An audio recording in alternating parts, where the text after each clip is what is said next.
আপনারা দেখছেন ২১শে টেলিভিশন।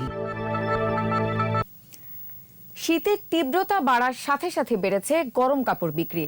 রাজধানীর বিভিন্ন মার্কেট, শপিং মলে ব্যস্ত ক্রেতারা।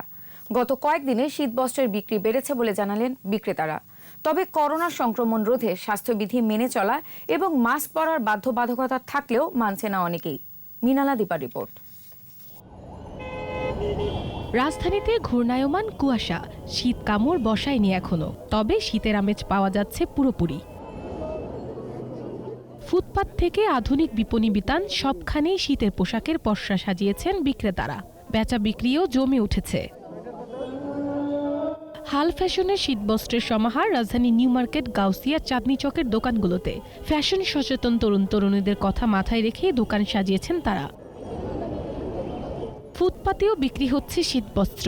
ব্যবসায়ীরা জানান, গত কয়েকদিনের তুলনায় বেচা বিক্রি ভালো। বেচা কিনা আছে মোটামুটি, খারাপ না, ভালোই আছে। এতদিন ধরে ছেলে ভালোই যেতেছে, গত বছরতে এখন ভালো চলতেছে। পরিবার পরিজন নিয়ে অনেকেই এসেছেন কেনাকাটা করতে। শীতের কাপড় কিনতে এসেছি আর কি। দাম আছে রিজনেবল আর কি, খুব বেশি না।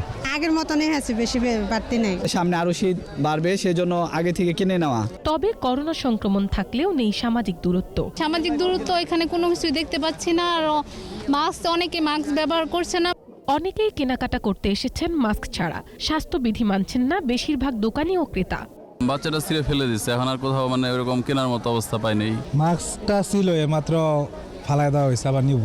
মাস্ক নিয়ে আসছে, পরে নাই। তবে সকলেই মানছেন সংক্রমণ রোধে স্বাস্থ্যবিধি মেনে চলা জরুরি। মিনালা দিবা, ২১শে টেলিভিশন, ঢাকা।